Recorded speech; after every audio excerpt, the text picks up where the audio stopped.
കൂട്ടുകാർക്ക് നല്ലൊരു ദിവസം ആശംസിച്ചോണ്ട് മാമ്പഴത്തിന്റെ പുതിയ വീഡിയോയിലേക്ക് സ്വാഗതം. നമുക്ക് നേരെ ആദർശിന്റെ നയനയുടെ ഇന്നത്തെ നല്ലൊരു വിശേഷം കേട്ടാലോ. അങ്ങനെ ഇന്നത്തെ വിശേഷത്തില് ആദർശ നയനയും എല്ലാരും കൂടെ കൂടിയിട്ട് ഓഡിറ്റോറിയത്തിലേക്ക് വരുവാണ്. അങ്ങനെ ഓഡിറ്റോറിയത്തിലേക്ക് വന്ന് അകത്തേക്ക് കയറി പോണ സമയത്ത് നന്ദുവിന്റെ മുഖം കണ്ടു കഴിഞ്ഞപ്പോ തന്നെ നയനയ്ക്ക് എന്തോ വല്ലാത്ത വിഷമം വന്നു. പെട്ടെന്ന് നയന വന്നിട്ട് പറഞ്ഞു, നന്ദു നീ എന്താ ഇങ്ങനെ വിഷമിക്കണേ?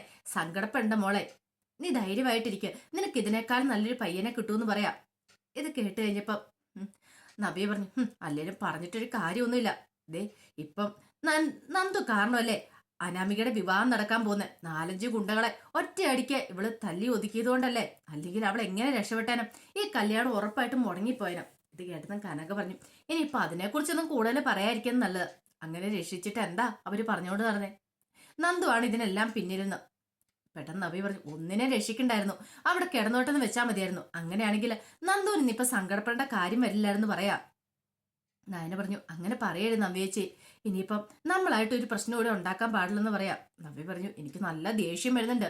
ഇതേ നന്ദുവിനെ കുറിച്ച് ഓർക്കുമ്പോൾ തന്നെ എനിക്ക് സഹിക്കാൻ പറ്റുന്നില്ല. കണ്ടു, ഇതങ്ങനെ ഞാൻ വെറുതെ വിടുമെന്ന് കരുതുന്നില്ല എന്ന് പറയാണ്.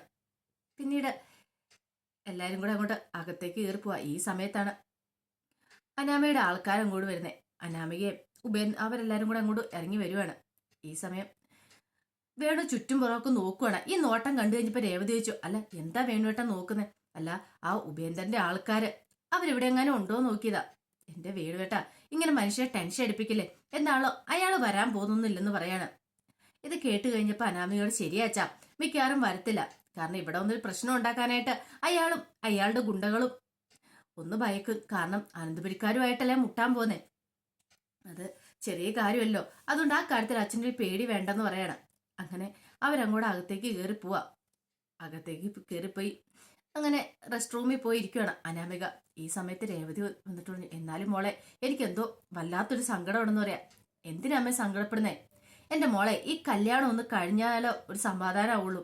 ഈ കല്യാണം ഒന്ന് കഴിഞ്ഞു കിട്ടിയാലോ മനുഷ്യന്റെ ആദ്യം വേവലാതി വെക്കുന്ന കുറയുന്നുള്ളെന്ന് പറയാണ്. ഇത് കേട്ടതും പെട്ടെന്ന് അനാമ പറഞ്ഞു, അമ്മ ആ കാര്യത്തിൽ ഒന്നും പേടിക്കണ്ട കേട്ടോ. എടി മോളെ, അല്ലെങ്കിലും എനിക്കാണെങ്കിൽ ഈ വിവാഹത്തിന് ഒട്ടും താല്പര്യമില്ലാതെ നിൽക്കുക. അതെനിക്കറിയാമേ. അതിന് കാരണം എനിക്കറിയാലോ. ഞാൻ അതൊന്നും നോക്കുന്നില്ല. എനിക്ക് വേണ്ടത് അവിടുത്തെ പണമാണ്. അറിയാലോ, ഒരു ദിവസം കഴിഞ്ഞിട്ടുണ്ടെങ്കിൽ പിന്നെ ഞാൻ അനന്തപുരിയിലെ മരുമകളാ. പിന്നെ ഞാൻ വിചാരിക്കുന്ന പോലെ തന്നെ അവിടുത്തെ കാര്യങ്ങളൊക്കെ നടക്കുള്ളൂ. പിന്നെ അനീനെ എന്ത് ചെയ്യണമെന്ന് എനിക്ക് നന്നായിട്ടറിയാം. എന്റെ വരുതിയെ കൊണ്ടുവരാനായിട്ട് എനിക്കറിയാന്ന് പറയാം. ഈ സമയം പുറത്ത് വേണു നിൽക്കുന്നുണ്ടായിരുന്നു. അപ്പൊ വേണുവിന്റെ അടുത്തേക്ക് ഒരു പിള്ളക്കാരൻ അങ്ങോട്ട് വരുവാണ്. വന്നിട്ട് പറഞ്ഞു, അതേ വേണു, ഓർമ്മയുണ്ടല്ലോ 10 പവൻ കല്യാണം കഴിഞ്ഞ ഉടനെ അതൊക്കെ തിരികെ തന്നേക്കണമെന്ന് പറയാം. അതെ എന്റെ പൊന്നേട്ടാ, നിങ്ങൾ ഇങ്ങനെ പറയല്ലേ.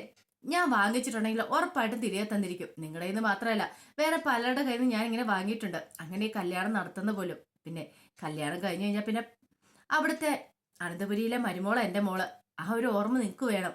പിന്നെ ഇതൊക്കെ എന്ന് പറഞ്ഞാൽ എന്ത് എല്ലാം നിസ്സാരമല്ലേ.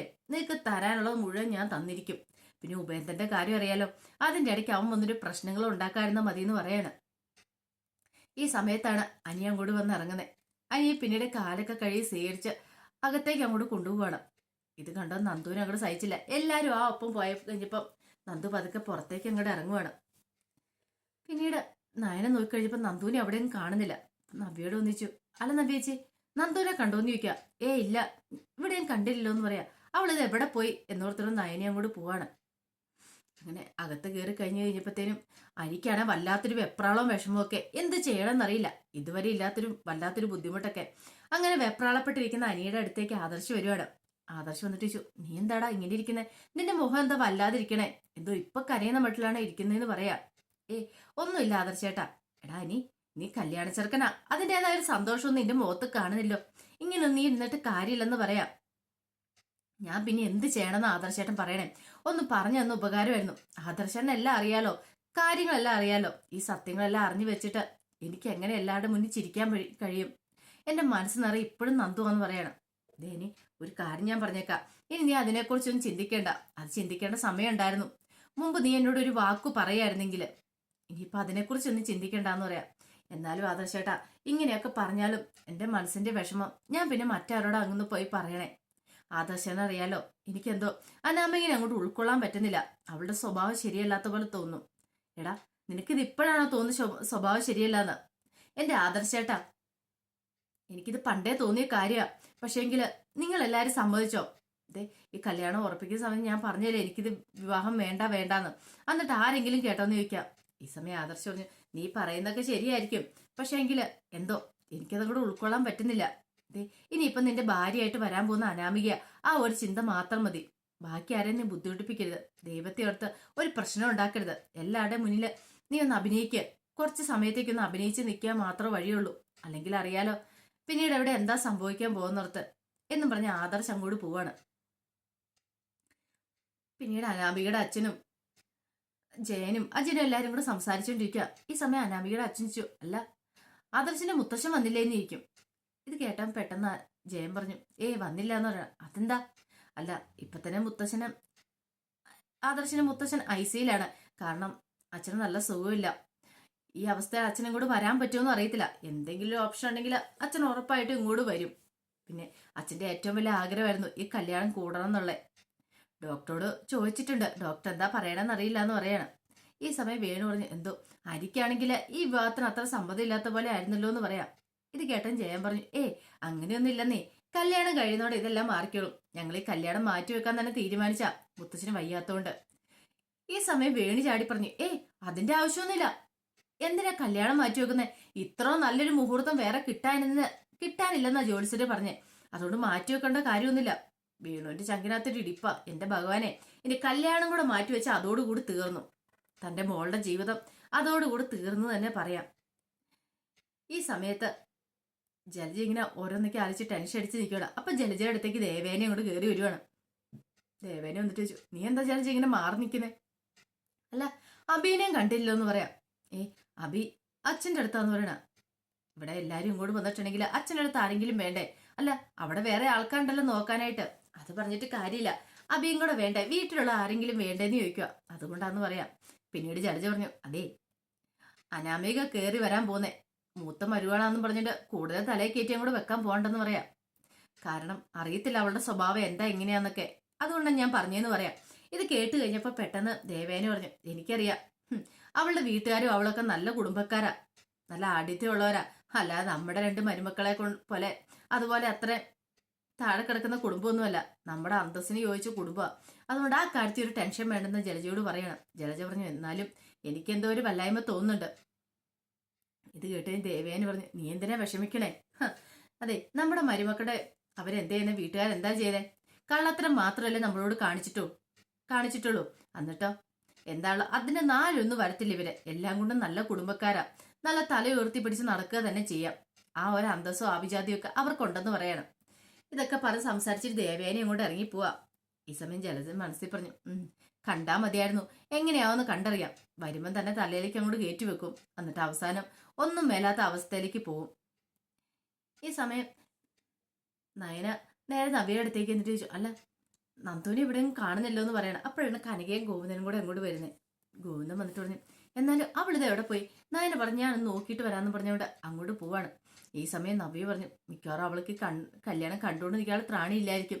അതുകൊണ്ട് അവൾ ഇവിടെ എവിടെയും മാറി നിൽക്കുന്നുണ്ടായിരിക്കും എന്ന് പറയാം.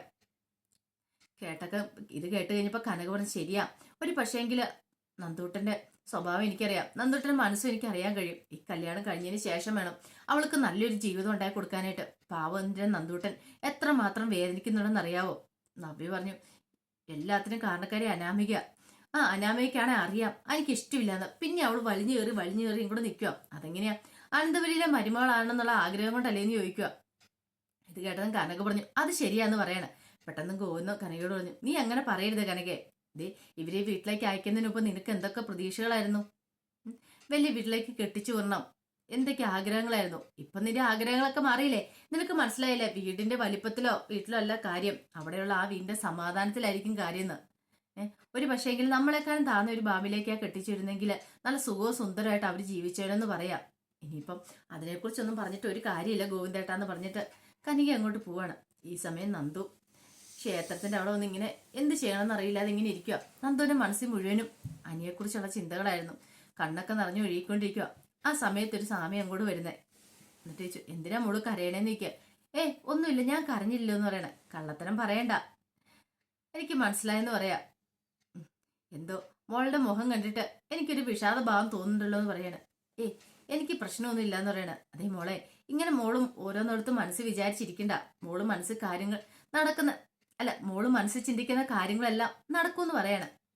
ഇത് കേട്ട് കഴിഞ്ഞപ്പോ പെട്ടെന്ന് നന്ദു പറഞ്ഞു, പിന്നെ നടന്നത് തന്നെ, ഇനിയിപ്പം നടക്കാനൊന്നും പോകുന്നില്ല. മോളുടെ മനസ്സിൽ ഒരാളുണ്ടല്ലേ എന്ന് ചോദിക്കാം. മോള് വിഷമിക്കാതിരിക്കുക, അയാളുമായിട്ടുള്ള വിവാഹം നടക്കുമെന്ന് പറയാം. ഇത് കേട്ട് കഴിഞ്ഞപ്പോ നന്ദു പറഞ്ഞു, നടന്നത് തന്നെ, ഇന്ന് എന്താണെങ്കിലും അയാളുടെ വിവാഹം, അതുകൊണ്ട് ഒരിക്കലും ഞങ്ങൾ രണ്ടുപേരും യോജിക്കാൻ പോകുന്നില്ലെന്ന് പറയണം. അതൊക്കെ മോളുടെ വെറുതെ ഒരു തോന്നലും മാത്രല്ലേ.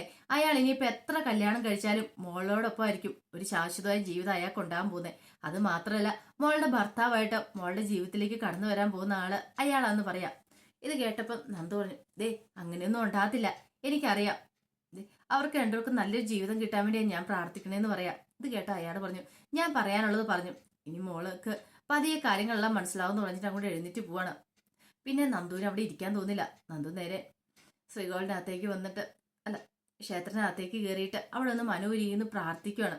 എന്റെ ഭഗവാനെ, എനിക്കും അനാമിക്കും നല്ലൊരു ജീവിതം ഉണ്ടാണ്. അനിയുടെ വിവാഹ ജീവിതം താറുമാറായി പോകാനായിട്ട് ദൈവമേ നീ അവരെ കാത്തോണെ. ഒരു കാരണവശാലും അവരുടെ വിവാഹ ജീവിതം ഒരു നല്ലതല്ലാത്ത ജീവിതമായി തീരല്ലേ. നല്ല ജീവിതം അവർക്ക് കൊടുക്കണേന്നൊക്കെ പറഞ്ഞാൽ പ്രാർത്ഥിക്കുന്നത്. കാരണം എനിക്ക് നല്ലൊരു ജീവിതം കിട്ടിയില്ലെങ്കിൽ ഇനി നന്ദുവിനെ സംബന്ധിച്ചോളം വല്ലാത്തൊരു വിഷമമായിരിക്കും അത്.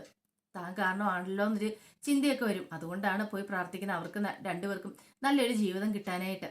അപ്പൊ അതിന്റെ വിശേഷങ്ങളൊക്കെയാണ് നമ്മളിന്ന് കണ്ടത്. ഇതിന്റെ ബാക്കി വിശേഷങ്ങളുമായിട്ട് വൈകുന്നേരത്തെ പ്രമോയി വരാട്ടോ. ഒരിക്കൽ കൂടി എല്ലാവർക്കും നല്ലൊരു ദിവസം ആശംസിച്ചു നിർത്തുന്നു. നന്ദി.